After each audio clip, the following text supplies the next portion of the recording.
સંસારી જીવન ભાવ મરણો તારવા કરુણા કરી સરિતા વહાવી સુદાતણી પ્રભુ વીરતે સંજીવની સોષાતી દેખી શરિતને કરુણાભિન હૃદયે કરી મુનિકુંદ સંજીવની સમય પ્રાપત તણે ભાજન ભરી કુંદ કુંદ રચ્યું શાસ્ત્ર સાથિયા અમૃતે પૂર્યા ગ્રંથાધિરાજ તારામાં ભાવો બ્રહ્માંડ ના ભર્યા અહો વાણી તારી પ્રશમ રષભા વિનિતરતી મુમુક્ષુને પાતી અમૃત રસ અંજલિ ભરી ભરી અનાદિની મૂર્છા વિષતણી ત્વરા તી ઉતરતી વિભાવેતી થંભે સ્વરૂપ ભણી દોડે પરિણતિ ટુષે નિશ્ચય ગ્રંથ ભંગ સગરા વ્યવહારના વેદવા ટુ પ્રજ્ઞાક્ષિણી જ્ઞાનને ઉદયની સંધિ સહુ છેદવા સાથી સાધકનો તો ભાનો જગનો સંદેશમાં વીરનો વિષમો ભવ ક્લાંતના હૃદયનો તું પંથમો તીતણો સુણ્યેતની રસ નિબંધ શિથિલ થાય જાણેતની હૃદય જ્ઞાની તણા જણાય તું રૂચતા જગતની રુચિયારસે સૌ તુરીજતા શકલ જ્ઞાયક દેવરીજે બનાવો પત્ર કુંદનના રત્નોના અક્ષરો લખી તથાપિ કુંદ સૂત્રોના અંકાએ મૂલ્ય ના કદી તથાપિ કાન વાણીના અંકાએ મૂલ્ય ના કદી નમો રિંગટણં નમો સિદ્ધણં નમો આયરણં નમો વજ્રણં નમો લોય સવ શ્રવણં ચટ્ટારી મંગલમ અરિહંતા મંગલમ સિદ્ધા મંગલમ શાહો મંગલમ કેવલી પંતો ધમો મંગલમ ચટ્ટારી લુગટમાં અરિહંતા લુગટમાં સિદ્ધા લુગટમાં શાહો લુગટમાં કેવલી પંતો ધમો લુગટમાં ચટ્ટારી શરણ બોલ્યામી અરિહંતે શરણ બોલ્યામી સિદ્ધે શરણ બોલ્યામી શાહો શરણ બોલ્યામી કેવલી પંતો ધમો શરણ બોલ્યામી ઓમ નમો અરિહંતાણમ.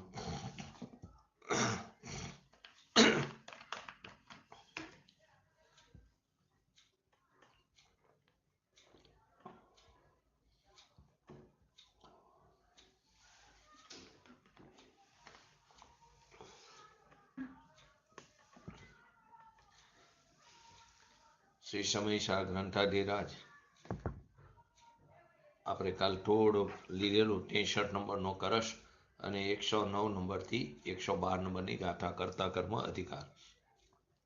તો 109 નંબરનો જે કરશ છે, જીવ કરોતી યદિ પૂદગલ કર્મ નેવમ કષ્ટરિહિ તત્કુરુત ઇત્યંત વિશંક એવમ એતહિ તીવ્ર રહમો નિવર્યાણમ સંકીર્ત્યર્થે શૃણુતુ પૂદગલ કર્મ કરતો.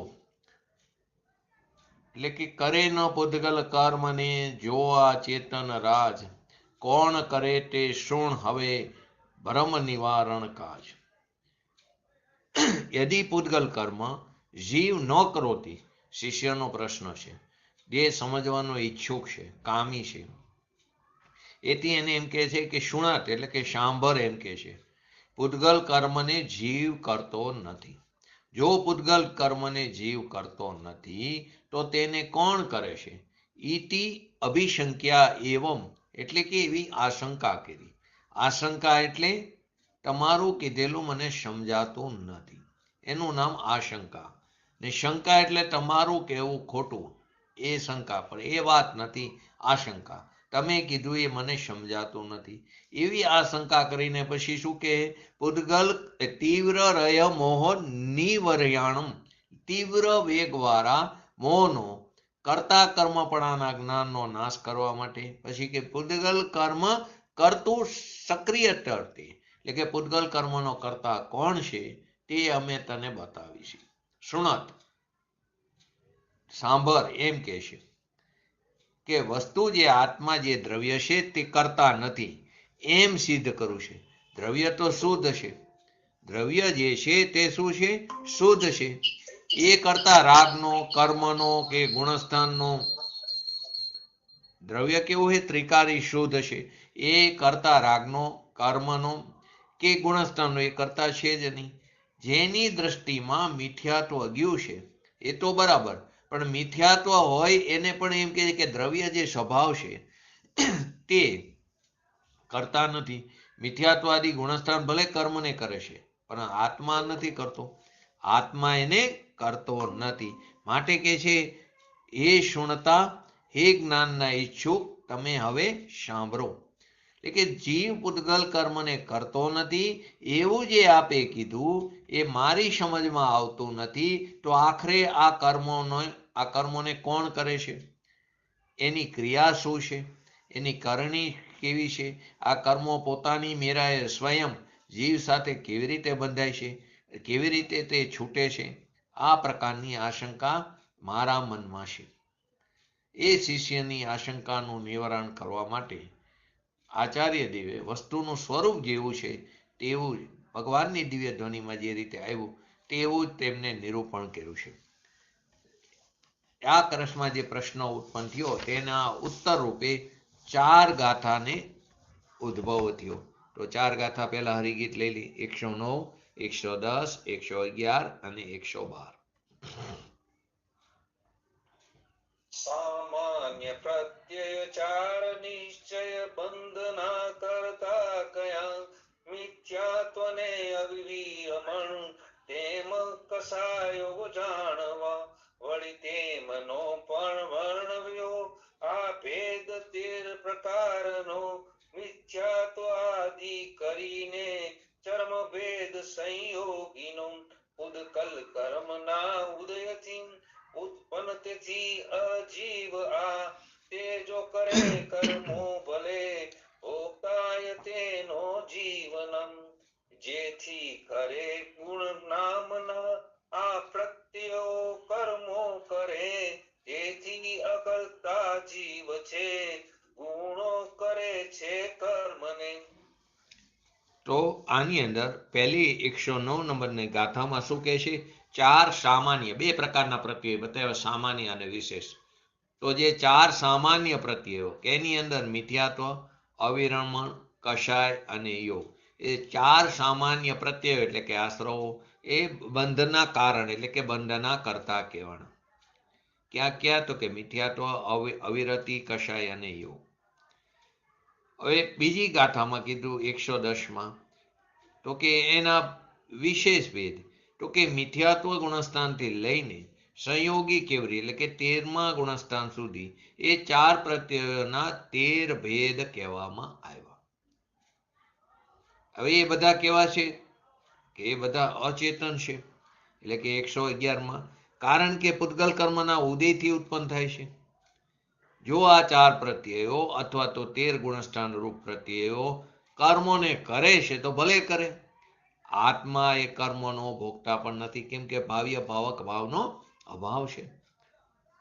112 નંબરની અંદર કીધું ગુણ નામના પ્રત્યયો એટલે કે ગુણસ્થાનો કર્મ કરે છે, એટલે કે ગુણસ્થાનો કર્મને કરે છે, તેથી જીવ તો એ કર્મનો અકર્તા જ રહ્યો. ગુણ જ કર્મોને કરે છે એટલે ગુણસ્થાન જ કર્મોને કરે છે, એટલે કે પ્રત્યયો કર્મોને કરે છે.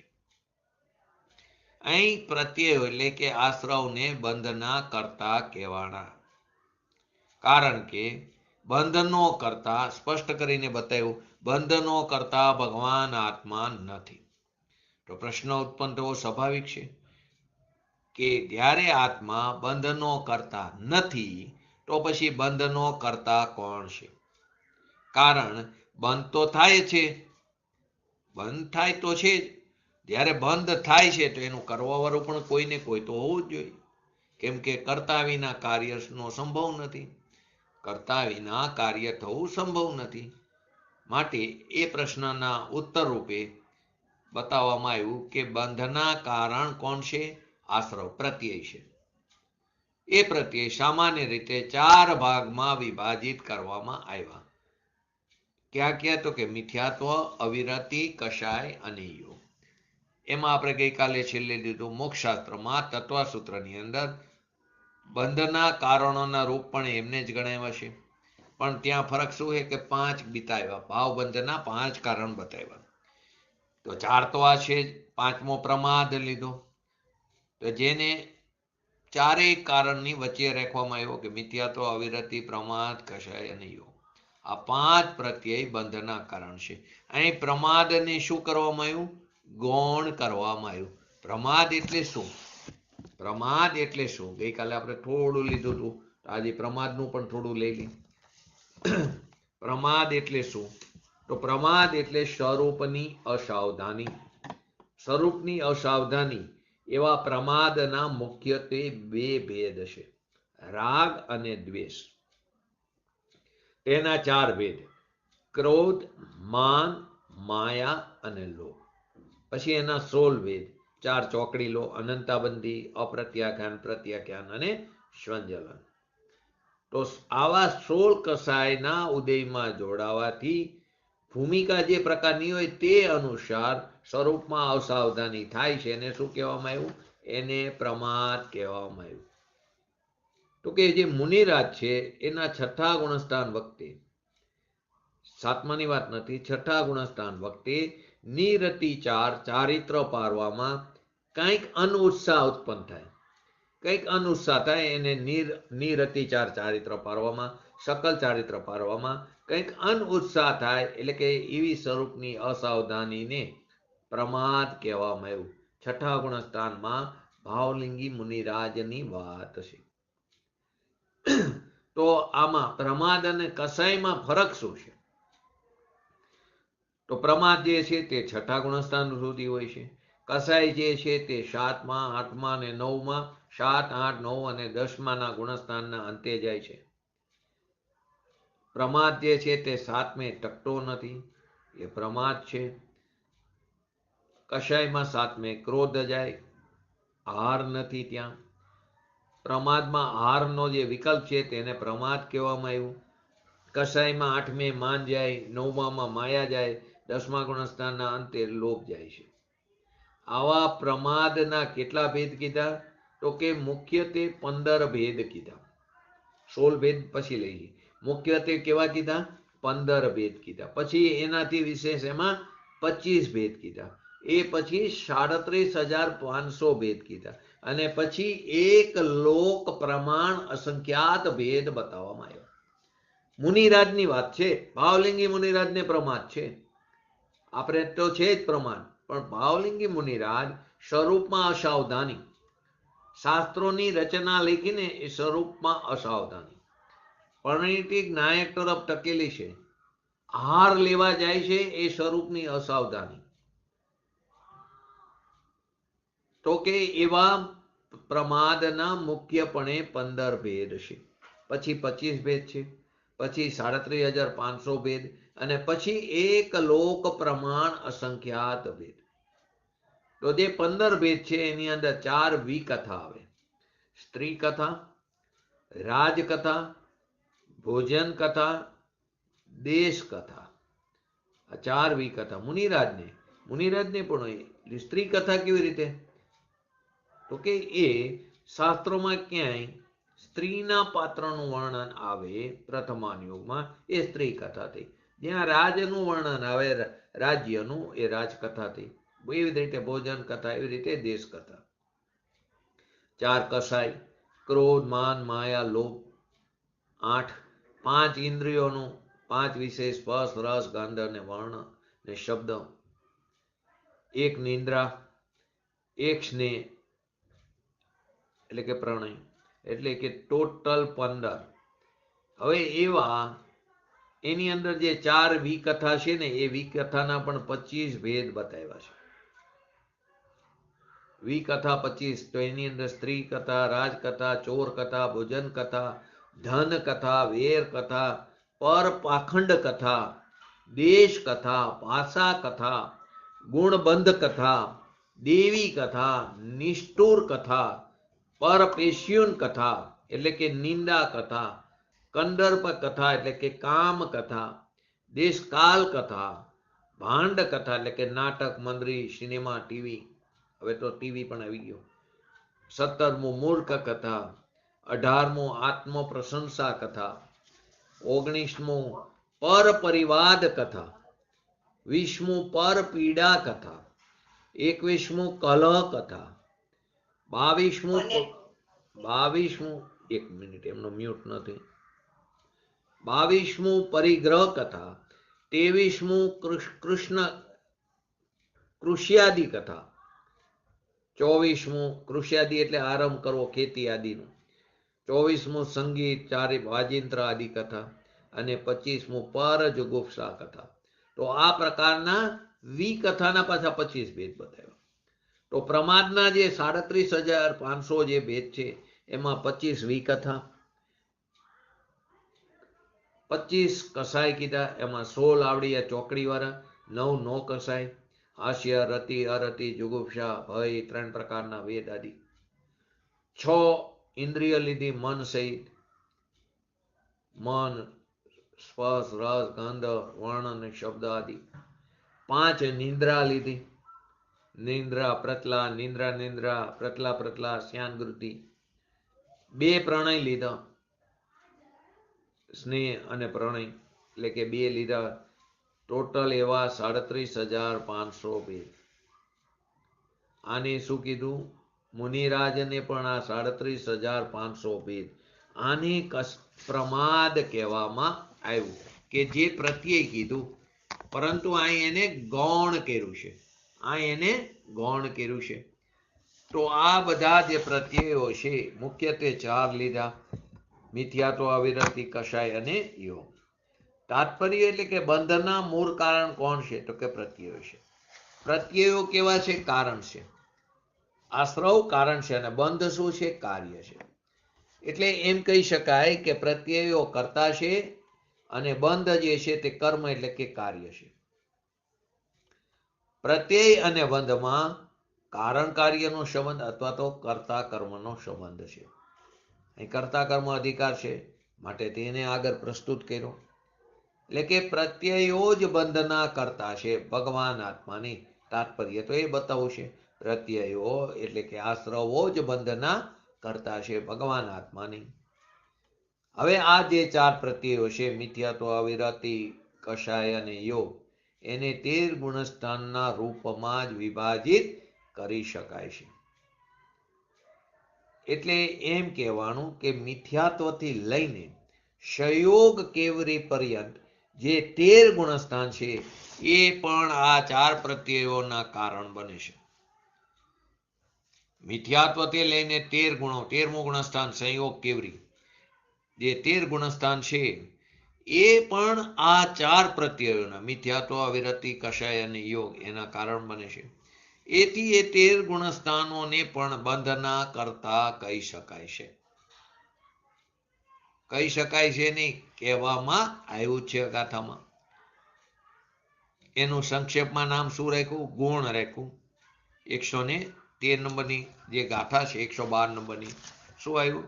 જેથી કરે ગુણ નામના આ પ્રત્યયો કર્મો કરે, તેથી અકર્તા જીવ છે ગુણો કરે છે કર્મ. એને અહીંયા ગુણ નામ આપવામાં આવ્યું. ગુણ જ કર્મને કરે છે, ગુણ જ કર્મ કરે છે. તેથી ભગવાન આત્મા કેવો છે? અકર્તા છે. અકર્તા છે તો અભોગતા છે. ગુણ શબ્દનો અર્થ અહીં ગુણસ્થાન સમજવાનું. જ્ઞાન, દર્શન, ચારિત્ર આદિ ગુણની વાત નથી. એટલે કે જ્ઞાનાદિ ગુણ બંધનું કારણ નથી, પરંતુ ગુણસ્થાન બંધનું કારણ છે.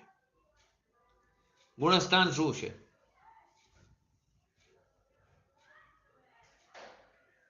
દ્રવ્ય છે, ગુણ છે કે પર્યાય છે?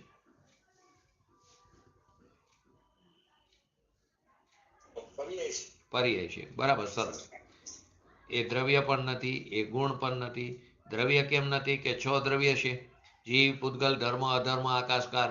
એમાં ક્યાંય ગુણસ્થાન શબ્દ તો આવતો નથી. બીજું, ગુણસ્થાનનો તો અભાવ થાય, દ્રવ્યનો ક્યારે નાશ નથી થતો,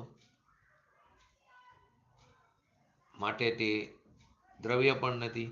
અને દ્રવ્ય અને ગુણ વચ્ચે નિત્ય તાદાત્મ્ય સંબંધ છે. જે દ્રવ્યના પૂરા ભાગમાં ને દરેક ક્ષેત્રમાં જોવા મળે એને ગુણ કીધું. તો ગુણસ્થાનથી જ દશા પણ હોય છે જીવની, માટે ગુણસ્થાનથી ગુણ પણ નથી, તો પર્યાય છે. તો ગુણસ્થાનની પરિભાષામાં શું આવે? મોહ અને યોગના નિમિત્તથી સર્જના અને ચારિત્ર ગુણની તારતમ્ય અવસ્થા. સરસ. જીવના મોહ અને યોગની નિમિત્તે થતી શ્રદ્ધા અને ચારિત્ર ગુણોની તારતમ્ય એટલે હિનાધિક અવસ્થાને ગુણસ્થાન કહેવામાં આવ્યું સામાન્ય રીતે. તો અહીં ગુણ શબ્દનો અર્થ ગુણસ્થાન કહેવામાં આવ્યો. તો ભગવાન આત્મા બંધનો કરતા નથી, તો એ કર્મનો ભોગતા પણ નથી. અકર્તા તો અભોગતા છે, કારણ કે જે કરતા થાય છે એ ભોગતા પણ કોણ? એ જ થાય છે. આ ગાથામાં એક વાત બીજી એ પણ કહેવામાં આવી. શું કહેવામાં આવ્યું? કે અચેતન પૌદ્ગલિક કર્મના ઉદયથી ઉત્પન્ન થવાથી આવ્યું ને. 111 નંબરમાં આવી ગાથામાં શું આવ્યું? પૂતગલ કર્મના ઉદયથી ઉત્પન્ન તેથી અજીવા. તે જો કરે કર્મો ભલે તે કર્મોને કરે, પણ ભોગતા તેનું જીવન.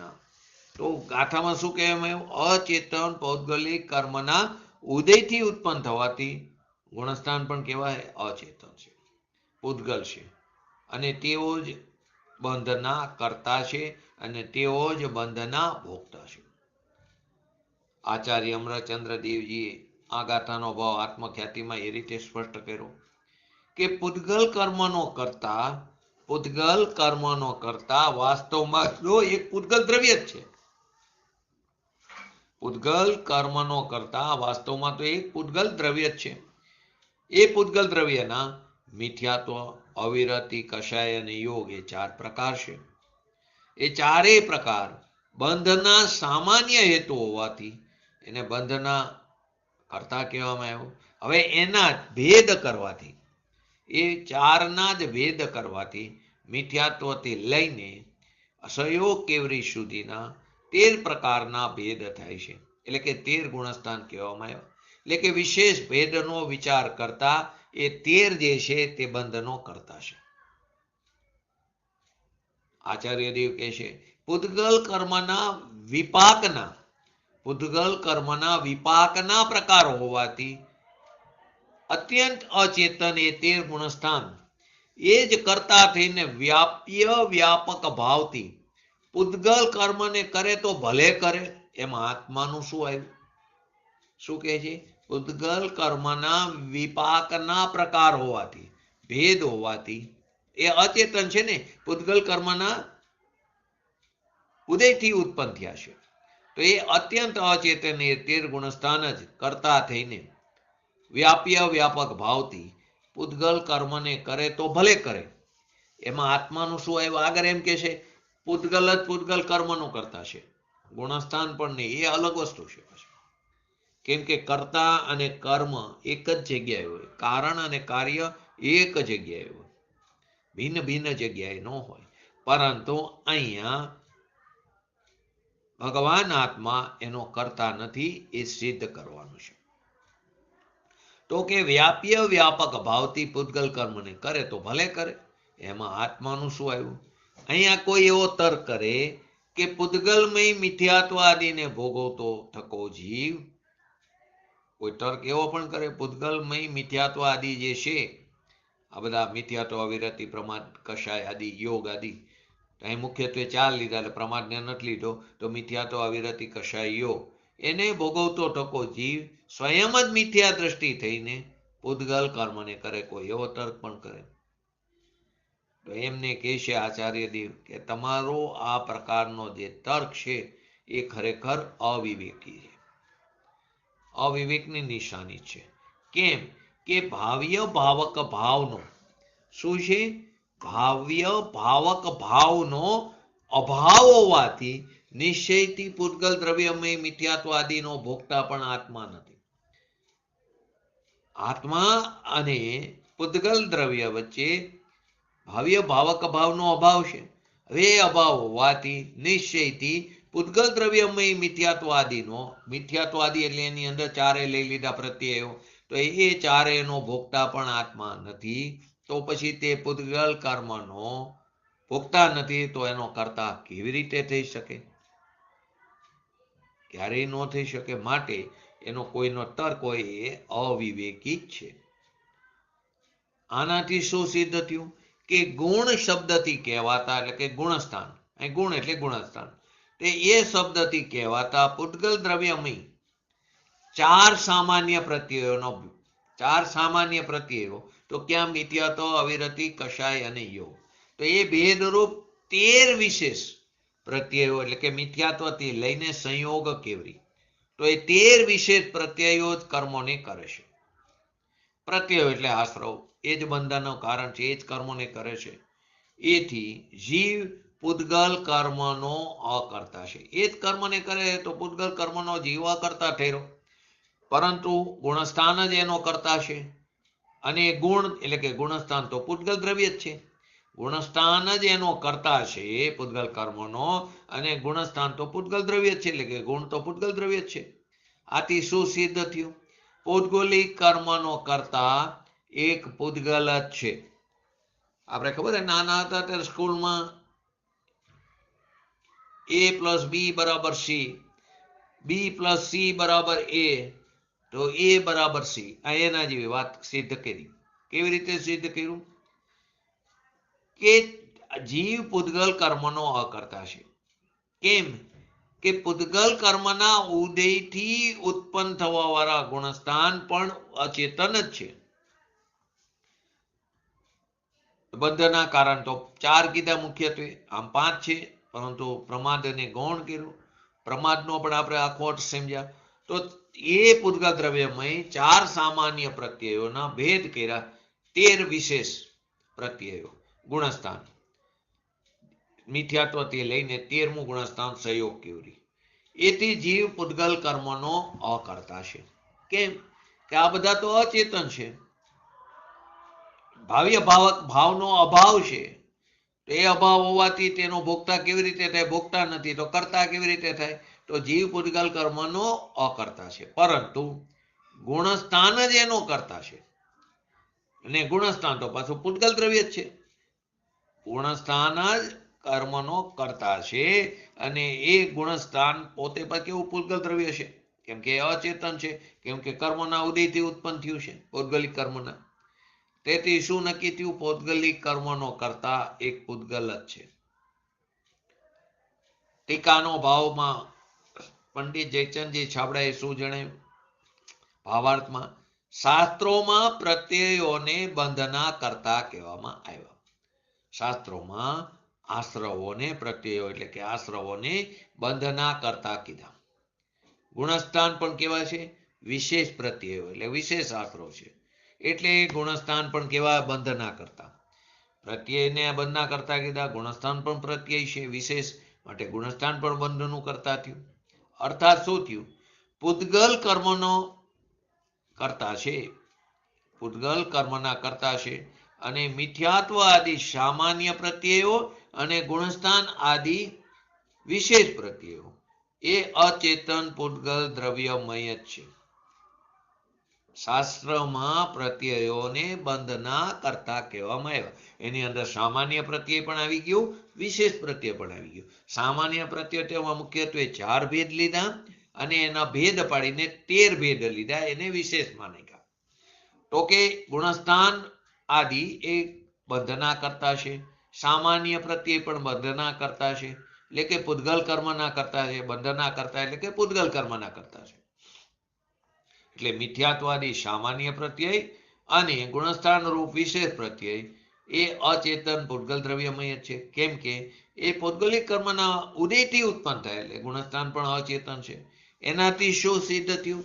પૂતગલ દ્રવ્ય જ પૂતગલ કર્મનું કરતા છે. પૂતગલ દ્રવ્ય જ પૂતગલ કર્મનું કરતા છે, જીવ નથી. જીવને પૂતગલ કર્મનો કરતા માનવો એનું નામ અજ્ઞાન છે.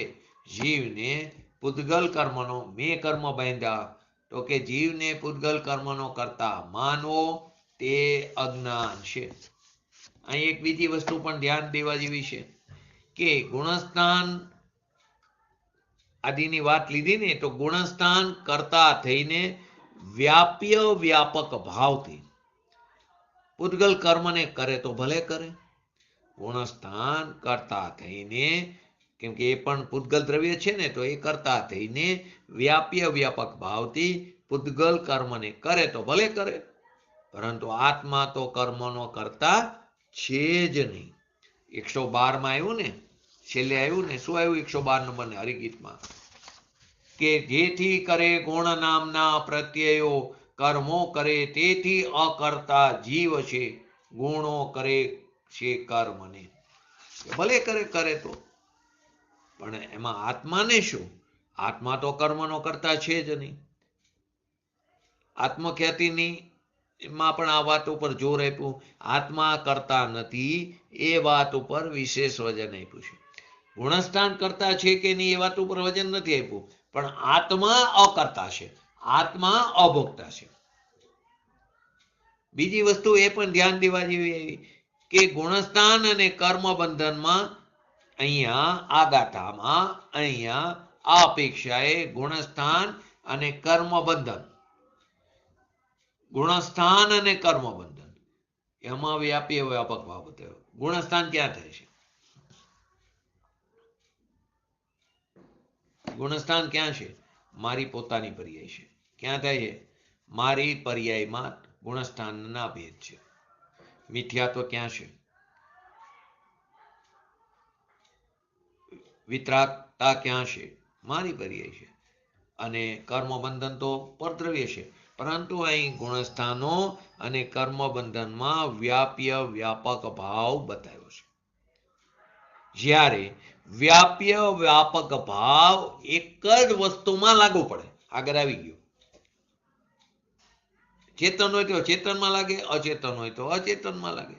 કારણ કે વ્યાપ્ય વ્યાપકતા તદાત્મની ભવેત, એટલે કે વ્યાપ્ય વ્યાપકતા તદાત્મક પદાર્થમાં જ હોય છે. 49 નંબરના કરસમાં પણ આ વાત આવી ગઈ. પૂજ્ય ગુરુદેવ છે એનું સ્પષ્ટીકરણ પણ કર્યું. વાસ્તવમાં તો પ્રત્યેક દ્રવ્ય, દરેક દ્રવ્ય વ્યાપક એટલે કે કરતા છે, પણ કોનું? એની પર્યાય જ એનું કાર્ય છે, એની પર્યાય જ એનું વ્યાપ્ય છે. જો અહીંયા પણ એક ભેદ બતાવ્યો કે જે દ્રવ્યને કરતા કીધો એ પર્યાય નો જ એ દ્રવ્ય કરતા છે. બીજું કોઈ દ્રવ્ય એ પર્યાય નો કરતા નથી. તારી અંદર રાગ થાય છે ને, તો રાગનો કરતા એક અપેક્ષા એ જીવને પણ કહેવામાં આવ્યો. બીજી વાર એમ કે જીવમાં રાગ દ્વેષ છે જ નહીં. તો તારી પોતાની પર્યાયમાં થાય છે અશુદ્ધતા એ બતાવવા માટે, કેમ કે નિત્ય જીવ સ્વચ્છંદી બની જશે, તો તારી પોતાની પર્યાયમાં જે અશુદ્ધતા થાય છે, રાગ દ્વેષ આદિ વિકારી ભાવ, એ તું તારા દ્રવ્ય સ્વભાવના લક્ષ્ય જોર કર. ત્યાં એ દ્રવ્ય સ્વભાવનું લક્ષ્ય કરીને તું તારા અંદર રહેલી અશુદ્ધતાને ટાળવાનો તું પ્રયત્ન કરીશ. એ તો સ્વચ્છંદી બની જશે. તો તે અપેક્ષા તારામાં જ થાય છે બધું. અને જ્યારે પર્યાય નો કરતા પર્યાય છે, ત્યારે દ્રવ્ય પણ એનો કરતા નથી. તો કે દ્રવ્ય પણ સ્વતંત્ર છે, ગુણ પણ સ્વતંત્ર છે, પર્યાય પણ સ્વતંત્ર છે. એ પર્યાય જે ઉત્પન્ન થઈ એ પર્યાય નો કરતા એ જ પર્યાય છે. પૂર્વની પર્યાયનો વ્યય પણ તેનો કરતા નથી. મિથ્યાત્વની પર્યાયનો વ્યય થયો અને સમ્યક દર્શનની પર્યાય ઉત્પન્ન થઈ તો મિથ્યાત્વની પર્યાય કારણ અને સમ્યક દર્શનની પર્યાય કાર્ય એમ નથી. એ જે પર્યાય ઉત્પન્ન થઈ એ પર્યાય જ એનો કરતા છે. એ તત્સમયની વર્તમાન પર્યાયની યોગ્યતા છે. દ્રવ્ય તેનો કરતા નથી. એ પર્યાય જે ગુણની છે ગુણ પણ એનો કરતા નથી અને એ ગુણનો ધરનાર ગુણી પણ એનો કરતા નથી. ત્યાં પર્યાયની સ્વતંત્રતાની વાત આવે છે. અહીંયા પૂજ્ય ગુરુજીએ સ્પષ્ટીકરણ શું કર્યું કે પ્રત્યેક દ્રવ્ય વ્યાપક છે એટલે કે કરતા છે અને એની પર્યાય જ એનું વ્યાપ્ય એટલે કે કાર્ય કર્મ છે. પરંતુ એ વાત અહીં નથી. અહીં તો એમ કહેવાનું છે કે જે 13 ગુણસ્થાન છે તે તો વ્યાપક છે અને જે નવીન કર્મબંધ જે 13 ગુણસ્થાન છે કેવું છે? વ્યાપક છે. અને જે નવીન કર્મબંધ થાય છે તે તેનું વ્યાપ્ય છે. 13 ગુણસ્થાન છે એને વ્યાપક કીધું, કરતા કીધું અને જે નવીન કર્મ બંધ થાય છે તે એનું વ્યાપ્ય એટલે કે તે તેનું કર્મ એટલે કે કાર્ય છે. એટલે કે વિકારી જે ભાવ છે એ પ્રસરીને વ્યાપીને પ્રસારિત થઈને નવીન કર્મરૂપ વ્યાપ્યને તે બાંધે છે એટલે કે કરે છે. અહીં આ સંબંધ લીધો છે. અહીંયા ગુણસ્થાનને 13 ગુણસ્થાનને વ્યાપક કીધું અને જે નવીન કર્મ બંધ થાય છે એને એનું વ્યાપ્ય એટલે કે કાર્ય કીધું. અહીંયા એ વાત લીધી છે. ખરેખર તો વ્યાપ્ય વ્યાપક ભાવ આગળ આવી ગયો. આપણે કરતા કર્મ ભાવ, વ્યાપ્ય વ્યાપક ભાવ, ભાવ્ય ભાવક ભાવ બધું એક જ દ્રવ્યમાં હોય. દ્રવ્ય કરતા વ્યાપક અને એનું કર્મ એટલે કે પર્યાય એનું વ્યાપ્ય. પરંતુ અહીંયા બીજી અપેક્ષાએ વાત કરવામાં આવી છે. અહીંયા અલગ અપેક્ષા બતાવી છે. માટે જ્યાં જ્યાં જે અપેક્ષા હોય ત્યાં તે પ્રકારે તેને સમજવું જરૂરી છે. નહીતર શાસ્ત્ર શસ્ત્ર બનતા વાર નહીં લાગે. તો આત્મા શુદ્ધ ચૈતન્યમય દ્રવ્ય છે અને 13 ગુણસ્થાન તો કેવા છે? અચેતન છે. કેમ? પૌદ્ગલિક કર્મના ઉદયથી ઉત્પન્ન થયા છે. તે ગુણસ્થાન અચેતન છે. પોતાનો ચૈતન્ય સ્વભાવી ભગવાન આત્મા અને એ અચેતન 13 ગુણસ્થાનને કેમ કરી શકે? પોતાનો ભગવાન આત્મા ચૈતન્ય સ્વભાવી છે અને 13 ગુણસ્થાન તો અચેતન છે. તે અચેતન રૂપ 13 ગુણસ્થાનને કેમ કરી શકે? જ્યારે અચેતન ગુણસ્થાન શુદ્ધ આત્મદ્રવ્યમાં છે જ નહીં, છે દ્રવ્યમાં નથી. ગુણસ્થાન તીત દશા છે. ખરેખર ગુણસ્થાન તીત છે ભગવાન આત્મા. ગુણસ્થાન દ્રવ્યમાં ત્રિકારી દ્રવ્યમાં નથી. ગુણસ્થાન પર્યાય છે. તો કે જ્યારે અચેતન ગુણસ્થાન શુદ્ધ પરમ શુદ્ધ નિશ્ચયનો વિષય જે ભગવાન આત્મા છે એની વાત છે. ત્રિકારી દ્રવ્ય એ શુદ્ધ આત્મા દ્રવ્યમાં તો અચેતન ગુણસ્થાન છે જ નહીં. તો પછી આત્મા હવે એની અંદર ગુણસ્થાન છે જ નહીં તો આગળ શું આવ્યું? કે જે ગુણસ્થાન જે છે તે વ્યાપક અને નવીન કર્મ બંધ એનું વ્યાપ્ય. હવે ભગવાન આત્મામાં ત્રિકારી દ્રવ્યમાં પરમ શુદ્ધ નિશ્ચયનો વિષય જે પરમ પ્રાણામિક ભગવાન આત્મા છે એની અંદર ગુણસ્થાન છે જ નહીં.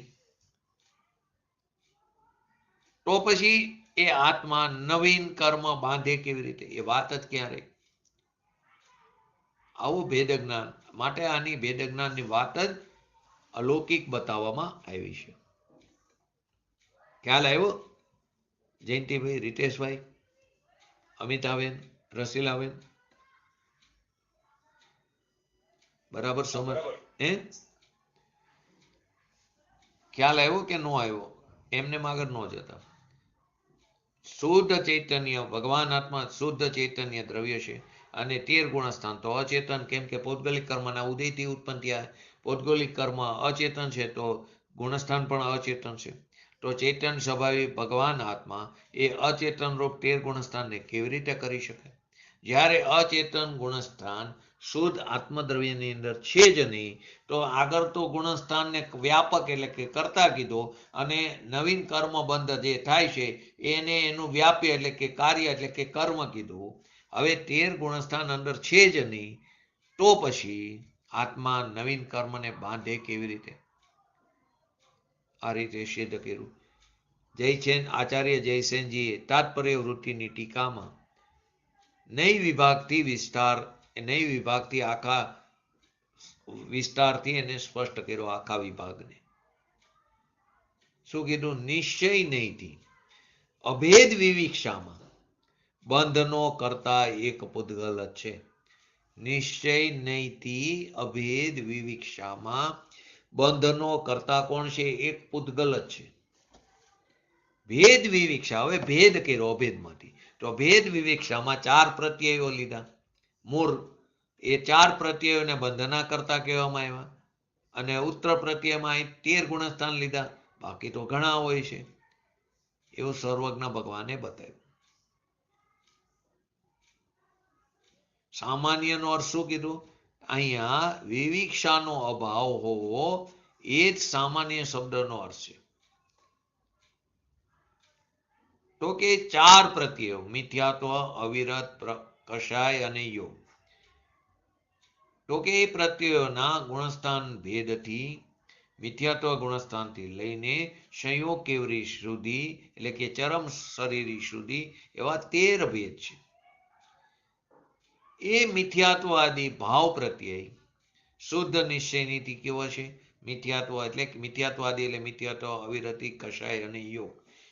એ શુદ્ધ નિશ્ચયનીતિ અચેતન જ છે, કારણ કે એ પૂતગલ કર્મના ઉદયથી પ્રગટ થાય છે. બહુ સરસ એક્ઝામ્પલોથી સમજાયું છે. સ્ત્રી અને પુરુષના સંયોગથી ઉત્પન્ન થવા વાળા પુત્રને, સ્ત્રી અને પુરુષના સંયોગથી ઉત્પન્ન થવા વાળા પુત્રને, જો દ્રષ્ટાંત છે સર્વદેશ નથી, એક દેશ છે. કોઈ એમ કે કોઈ સમૂર્છન જીવ ઉત્પન્ન થયો, કોઈ એમ કે ઉપાદ રૂપે ઉત્પન્ન થયો, એની વાત નથી. અહીં ગર્ભજની વાત છે. તો સ્ત્રી અને પુરુષના સંયોગથી ઉત્પન્ન થવા વાળા પુત્રને વિવિક્ષા ભેદથી કોઈ સ્ત્રીનું નામ દેવદત્તા લીધું, પુરુષનું નામ દેવદત્ત લીધું, તો કોઈ એમ કે દેવદત્તાનો પુત્ર કહે, કોઈ દેવદત્તનો. તો બંને કથનમાં વિવિક્ષા ભેદથી જે પ્રકારે બતાવ્યું એમાં કોઈ દોષ નથી. કોઈ પુરુષની અપેક્ષાએ કીધું, કોઈ સ્ત્રીની અપેક્ષાએ કીધું, તો બંને કથનમાં વિવિક્ષા ભેદથી કોઈ પણ પ્રકારનો દોષ નથી. એ જ રીતે દ્રષ્ટાંત સિદ્ધાંત જીવ અને પૂતગલના સંયોગથી ઉત્પન્ન થવા વાળા મિથ્યાત્વ રાગ દ્વેષ આદિ ભાવ પ્રત્યયો અશુદ્ધ નિશ્ચય નીતિ અશુદ્ધ ઉપાદાન રૂપે ચેતનમય છે. ફરીવાર, સ્ત્રી અને પુરુષના સંયોગથી ઉત્પન્ન થવા વાળો પુત્ર ને વિવિક્ષા ભેદથી કોઈ એમ કે સ્ત્રીનો પુત્ર, કોઈ એમ કે પુરુષનો. માતાની અપેક્ષાએ કે સ્ત્રીનો પુત્ર, પિતાની અપેક્ષાએ પુરુષનો પુત્ર કીધું. એ બંનેમાં વિવિક્ષા ભેદથી કોઈ પણ પ્રકારનો દોષ નથી. એવી જ રીતે જીવ અને પૂતગલના સંયોગથી ઉત્પન્ન થવા વાળા મિથ્યાત્વ રાગદ્વેષાદી ભાવ પ્રત્યયો અશુદ્ધ નિશ્ચય નીતિ એટલે કે અશુદ્ધ ઉપાદાન રૂપે ચેતનમય છે. એ અપેક્ષાએ કેવા છે? ચેતનમય છે. જીવની સાથે તે સમબદ્ધ છે. અને શુદ્ધ નિશ્ચય નીતિ જો શુદ્ધ ઉપાદાન રૂપે ત્રિકારી દ્રવ્યની અપેક્ષાએ જો પરમ શુદ્ધ નિશ્ચયનો વિષય જે ભગવાન આત્મા છે, પરમ પરિણામી, એ અપેક્ષાએ જો શુદ્ધ ઉપાદાન રૂપે, તો એ મિથ્યાત્વ રાગદ્વેષ આદિ ભાવ પ્રત્યય અચેતન છે, ભૌગોલિક છે. આગળ કીધું અશુદ્ધ ઉપાદાનથી જુઓ, અશુદ્ધ નિશ્ચય નીતિ જુઓ.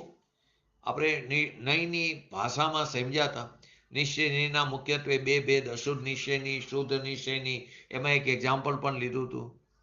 જીવ રાગી છે એટલે કે અશુદ્ધતાને લક્ષમાં લઈને, પર્યાયની અશુદ્ધતાને લક્ષમાં લઈને આખા દ્રવ્યને અશુદ્ધ કેવું, તેનું નામ અશુદ્ધ નિશ્ચયની કીધું. કે જીવ રાગી છે, તો જીવ થોડો રાગી છે, એની પર્યાયમાં રાગ થાય છે. એ રાગને લક્ષમાં લઈને આખા દ્રવ્યને અશુદ્ધ કીધું. તો અહીંયા એ જ વાત છે કે જીવ અને પૂતગલના સંયોગથી ઉત્પન્ન થવા વાળા મિથ્યાત્વ રાગદ્વેષ આદિ જે ભાવ પ્રત્યે અશુદ્ધ નિશ્ચય નીતિ કો, અશુદ્ધ ઉપાદાન રૂપે કો, એ ચેતનમય કીધા. અશુદ્ધ નિશ્ચય નીતિ જીવમાં થાય મિથ્યાત્વ રાગ દ્વેષ આદિ. તો જીવ પર્યાયની અશુદ્ધતાને લક્ષમાં લેશે ને, અને એ દ્રવ્ય સ્વભાવને લક્ષમાં લઈને અશુદ્ધતાને તોડવાનો પ્રયત્ન કરશે પોતાના સ્વપુરુષાર્થથી, સ્વસન્મુખના. એ જીવની સાથે સંબંધ છે. અને શુદ્ધ નિશ્ચય નીતિ, જો અહીં શુદ્ધ નિશ્ચયની એટલે ઉત્તર ભેદની વાત નથી, મૂળભેદ. અશુદ્ધ નિશ્ચયની અને શુદ્ધ નિશ્ચયની. હવે પરમ શુદ્ધ નિશ્ચયની શુદ્ધ નિશ્ચયની નો ભેદ છે. તો કે શુદ્ધ નિશ્ચય નહીં, શુદ્ધ ઉપાદાન રૂપે એ મિથ્યાત્વ આદિ ભાવ પ્રત્યયો અચેતન છે, પૂતગલિક છે. પરમાર્થી વિચાર કરીએ તો મિથ્યાત્વ રાગદ્વેષ આદિ પ્રત્યય ન તો એકાંત રૂપે જીવ, એકાંતી જુઓ તો ન તો તે જીવ રૂપે છે. ફરી વાર પરમાર્થથી વિચાર કરીએ તો મિથ્યાત્વ રાગ દ્વેષ આદિ જે ભાવો છે એ પ્રત્યયો ન તો એકાંતથી જીવરૂપ છે અને ન એકાંતથી પૂતગલ રૂપ છે. એકાંતથી એકાંતથી જો તો નથી તે જીવરૂપ છે અને ન એકાંતથી પૂતગલ રૂપ છે, પૂતગલ રૂપ જ છે. જ મૂકવો પડ્યો. એકાંતથી તે ન જીવરૂપ જ છે, ન એકાંતથી પૂતગલ રૂપ છે. પરંતુ ચૂનો અને હળદરનું બીજું એક્ઝામ્પલ. ચૂનો અને હળદરના સંયોગથી ઉત્પન્ન થાય, કંકુ થાય ને, તો ચૂનો અને હળદરના સંયોગથી ઉત્પન્ન થતા કંકુની જેમ એ પણ ચૂનો અને હળદરને લો તો એ કંકુની જેમ એ જીવ અને પૂતગલના સંયોગથી તે ઉત્પન્ન થાય છે. કોણ? રાગદ્વેષાદિ ભાવ, મિથ્યાત્વાદી ભાવ. એટલે તેને સૂક્ષ્મ શુદ્ધ નિશ્ચયથી વિચાર કરીએ તો વાસ્તવમાં તો તે ત્રિકારી ભગવાન આત્મામાં તો રાગદ્વેષ છે જ નહીં. કારણ કે તે અજ્ઞાનથી ઉત્પન્ન થવા વાળા હોવાથી કલ્પિત કીધા. એ અજ્ઞાનથી ઉત્પન્ન થાય છે તો અજ્ઞાનથી ઉત્પન્ન થતા હોવાથી તેને કલ્પિત કીધા. આને સમજવું કેવી રીતે? તો સ્ત્રી પુરુષના સંયોગથી ઉત્પન્ન થયેલા બાળકને એકાંતથી એકલા પુરુષનો કેવો અથવા એકાંતથી એકલા સ્ત્રીનો કેવો જે પ્રમાણે મિથ્યા છે. કોઈ એમ કે ના ના પુરુષ હોય તો જ થાય તો એ પુરુષનો કેવો, અથવા તો કોઈ એમ કે સ્ત્રી હોવી જરૂરી તો એકલો સ્ત્રીનો કેવો, એ મિથ્યા છે, એકાંતથી. એ જ પ્રમાણે જીવ અને પૂતગલના સંયોગથી ઉત્પન્ન થવા વાળા મિથ્યાત્વ રાગદ્વેષ આદિને એકાંતથી એકલો જીવનો કેવો અથવા તો એકાંતથી એકલા પૂતગલનો કેવો, એ પણ એ પ્રમાણે મિથ્યા છે. તો કે એ બધી વાત તો બરાબર, પણ રાગદ્વેષાદિ ભાવ સૂક્ષ્મ શુદ્ધ નિશ્ચયથી કોના છે? આ વાત તો મને સમજમાં આવી ગઈ શિષ્ય કે.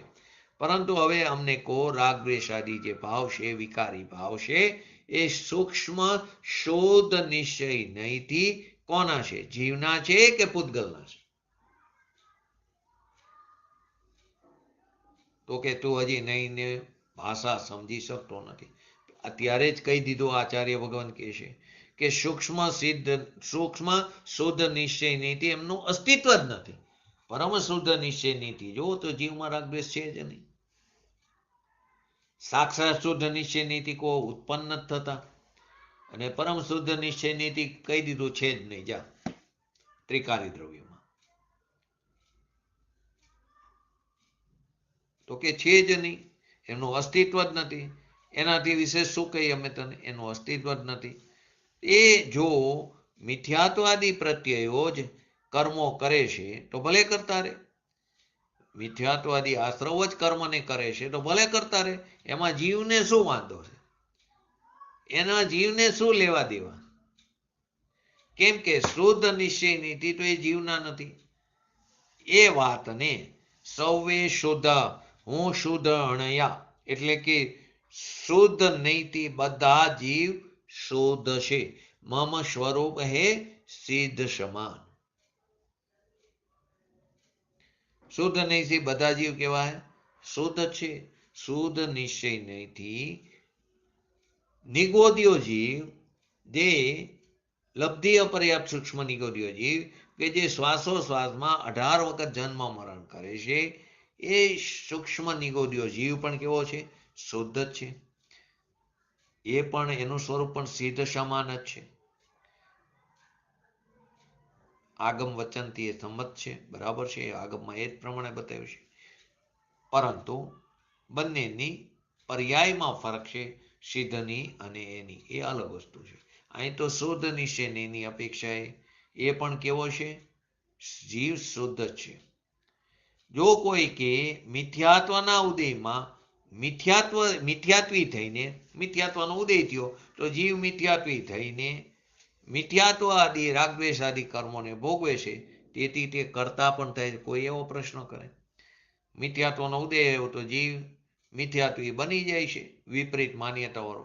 તો એ જીવ મિથ્યાત્વ આદિ રાગદ્વેષ આદિ કર્મને ભોગવે છે, એના ફળને ભોગવે છે, એનો કરતા પણ થાય છે. તો એ કથન ખરેખર બરાબર નથી.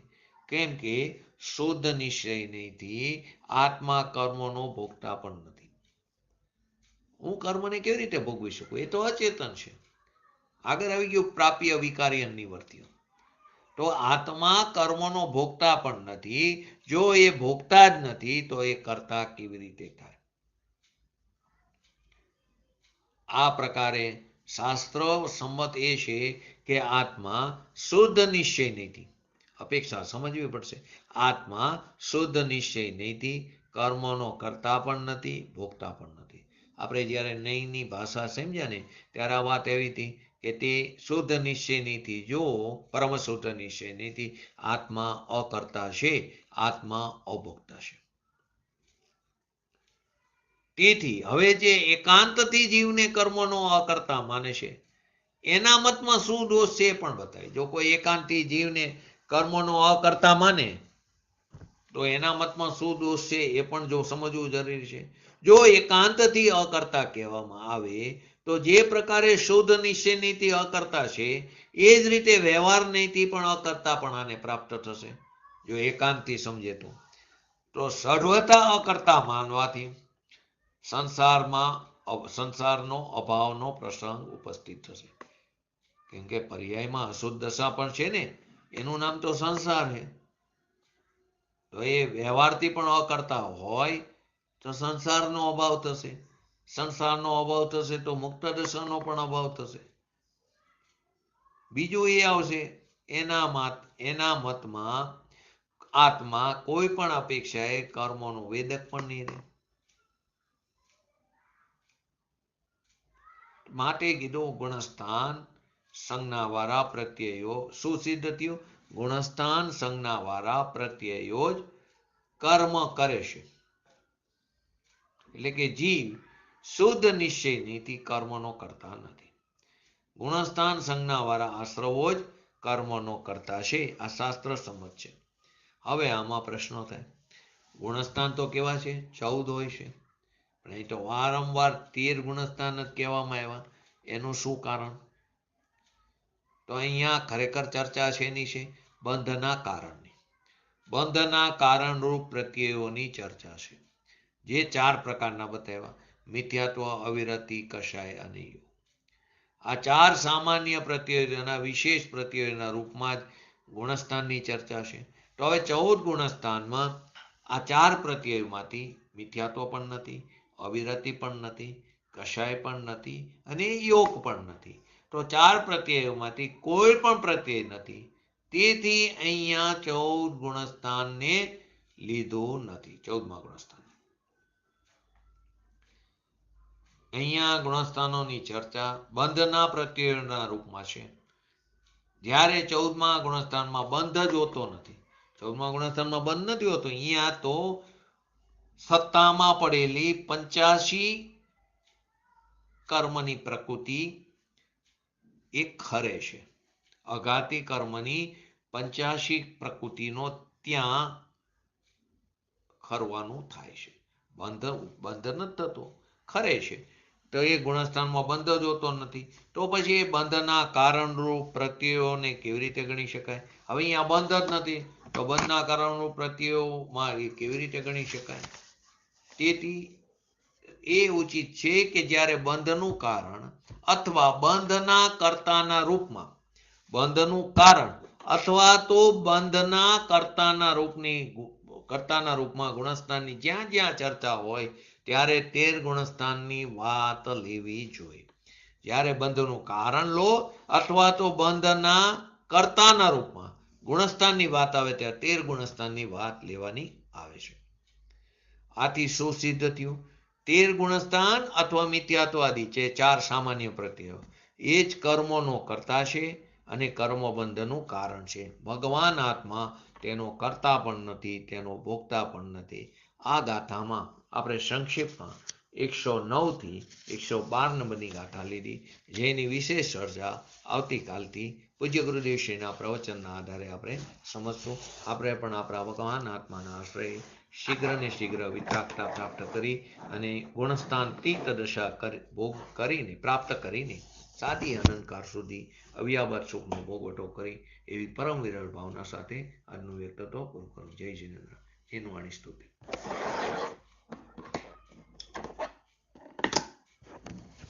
स्यादमाद नय षट द्रव्य गुण पर्यायी और प्रमाण का जड़ कर्म चेतन बंध कारू कर्म के अवसान का कह कर स्वरूप यथार्थ जग का जो किया उपकार है उसके लिए जिन वाणी मात को वंदना शत बार है, वंदना शत बार है. नमो रिंगणं नमो सिद्धणं नमो हरणं नमो वजणं नमो लय सव श्रवणं चत्तारि मंगलम अरिहंता मंगलम सिद्धा मंगलम शाहो मंगलम केवली पंतो धर्मो मंगलम चत्तारि लोकोत्तमा अरिहंता लोकोत्तमा सिद्धा लोकोत्तमा शाहो लोकोत्तमा केवली पंतो धर्मो लोकोत्तमा चत्तारि शरण पूजयामि अरिहंते शरण पूजयामि सिद्धे शरण पूजयामि शाहो शरण पूजयामि केवली पंतो धर्मो शरण पूजयामि. बोलिए श्री पंच परमेष्ठी भगवंतोनो जय हो. बोलिए श्री जिनवाणी मातनो जय हो. बोलिए श्री परम पूज्य परम उपकारी श्री सदगुरु देवनो जय हो. बोलिए श्री कृष्णमूर्ति भगवती मातनो जय हो. बोलिए श्री सनातन जैन दिगंबर धर्मनो जय हो. जय